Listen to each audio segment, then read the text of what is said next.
안녕하세요. 여드름 닥터 최희중입니다. 친구는 크레오신티라고 바르는 약을 바르고 여드름이 많이 좋아졌다는데 왜 나는 그걸 발라도 효과가 없을까? 왜 그럴까요? 이번 영상에서는 바르는 여드름 약에 대해서 알아보도록 하겠습니다. 자, 이런 경우라 그러면 여드름 연고를 써야 할까요? 말아야 할까요? 쓴다면 어떤 연고를 써야 할까요? 이런 경우는 어떻게 될까요? 이 경우 어떻게 될지, 이 세 가지 질문에 대해서는 영상을 쭉 따라와 보시면 아마 마지막에 답을 아실 수 있게 될 겁니다. 일단 여드름 약에는 어떤 종류가 있는지 한번 알아봐야 되겠죠? 여드름 약은 크게 세 가지 종류가 있는데요. 여드름균을 죽이는 항생제 성분이 있고요. 피지 분비를 줄여서 여드름이 덜 나게 하는 피지 조절제 계열이 있고, 여드름균을 죽일 수 있는 소독약 성분, 이렇게 세 가지 계열이 있습니다. 먼저 여드름균을 죽이는 항생제 계열을 알아보겠습니다. 가장 대표적인 게 크레오신 T라고 하는 항생제 바르는 약이 있습니다. 이 약이 크레오신 T라는 물약이고요. 물약이기 때문에 액체 흔들리시는 거 보이죠? 클린다마이신 한 가지 성분으로 되어 있는 바르는 물약입니다. 위에는 물파스처럼 되어 있어서 파스 바르듯이 바르는 약이고요. 그 다음으로는 피지 조절제 성분인 스티바 A 또는 디페린, 이렇게 두 가지 연고가 있는데요.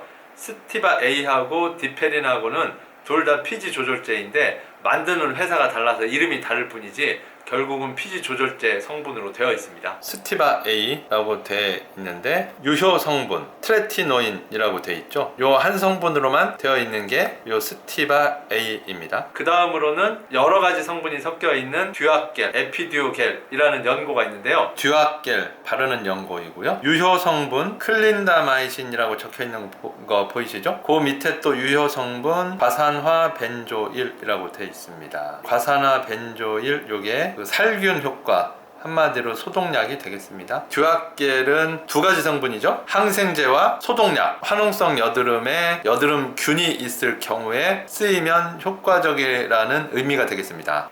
이제 크레오신 T라고 하는 걸 먼저 설명드리면, 이게 이제 여드름균을 죽이는 항생제 성분이고요. 이 뜻은 여드름의 원인이 여드름균 때문에 생겼다 할 때 이 약이 효과가 있다는 뜻입니다. 이 약의 장점이라고 그러면 피부 자극 증세가 적은 편이라는 것이 이 약의 장점이고요. 이 약의 단점이라고 하면 한 가지 성분으로만 되어 있기 때문에 약효가 나타나는데 좀 늦다라는 점과 여드름균이 아닌 여드름에는 효과가 별로 없다라는 점이 단점이 되겠습니다. 스티바 A 또는 디페린 연고라고 하는 이 피지 조절제 계열의 바르는 약이 있는데요. 이 피지 조절제 연고의 장점이라고 하면 여드름균이 없어도, 즉 좁쌀 여드름이든 화농성 여드름이든 상관없이 여드름에는 다 쓸 수 있다라고 하는 장점이 있고요. 단점이라고 하면 한 가지 단일 성분으로 되어 있기 때문에 약효가 나타나는데 좀 늦다라는 점하고, 이 레티노이드라는 게 피부 자극 증세를 일으킬 수 있다라는 점이 단점이 되겠습니다. 여기서 얘기하는 피부 자극 증세라고 하는 것은 바른 부위가 가렵거나 따갑거나 화끈거리거나 각질이 일어나거나 그 부위가 붉어지는 거, 이거를 피부 자극 증세라고 합니다. 듀아겔이라고 하는 성분은 항생제하고 소독약, 이 두 가지를 섞어 놓은 게 듀아겔입니다. 그래서 듀아겔은 여드름균을 잡는 데는 효과가 더 좋은 약이죠. 단점이라고 한다면 여드름균이 아닌 여드름에는 효과가 많이 떨어진다는 점이 단점이고, 이 소독약 성분 때문에 피부 자극 증세가 생길 수 있다는 거, 이게 단점이 되겠습니다. 에피듀오겔도 이제 여러 가지 성분을 섞어 놓은 연고라고 말씀드렸는데요. 에피듀오겔은 피지 조절제 성분하고 소독약 성분, 이 두 가지를 섞어 놓은 겁니다. 이로 인해서 생기는 장점은, 이게 좁쌀 여드름이든 화농성 여드름이든 여드름의 종류에 상관없이 모든 여드름에 효과가 나타날 수 있다라고 하는 장점이 있고, 약효가 비교적 빨리 나타난다라고 하는 장점이 있어요. 단점이라고 하면 피지 조절제도 피부 자극 증세를 일으키고 소독약도 피부 자극 증세를 일으키거든요. 피부 자극 증세를 일으키는 두 가지 성분이 만난 거니까 피부 자극 증세가 나타날 가능성이 더 크고, 나타난다면 좀 더 심하게 나타날 수 있다라고 하는 단점이 있습니다. 여기서 이제 팁 하나가 있는데요. 피지 조절제 성분이 들어가 있는 연고에 의해서 피부 자극 증세가 나타날 수 있는데, 그 그 피부 자극 증세를 줄이는 방법이 있어요. 이 피지 조절제의 특성이 햇빛을 좋아하기 때문에 햇빛과 반응을 하거든요.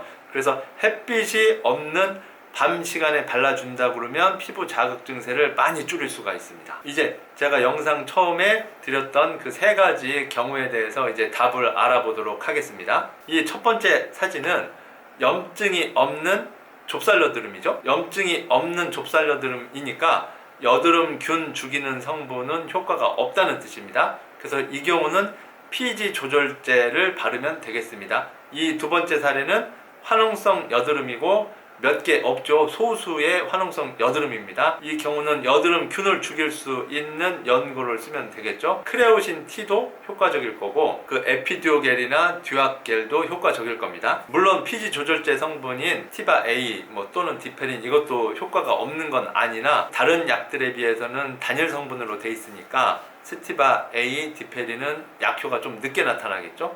따라서 빨리 약효가 나타날 수 있는 에피듀오겔, 듀악겔 이런 거를 먼저 발라보면 되겠습니다. 네, 이제 세 번째 사례. 이 경우는 어떤 걸 쓰면 될까요? 네, 세 번째도 화농성 여드름이니까 여드름균이 있다는 뜻이죠.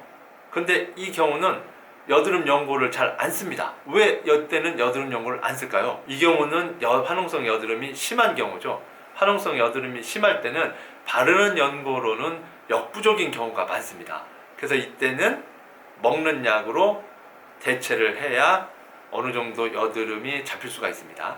자, 이제 왜 친구는 크레오신 T로 많이 좋아졌는데 나는 크레오신 T에 효과가 없을까? 이런 경우가 생기는 이유를 이제 알게 되셨죠? 지금까지 여드름 닥터 최희중이었습니다.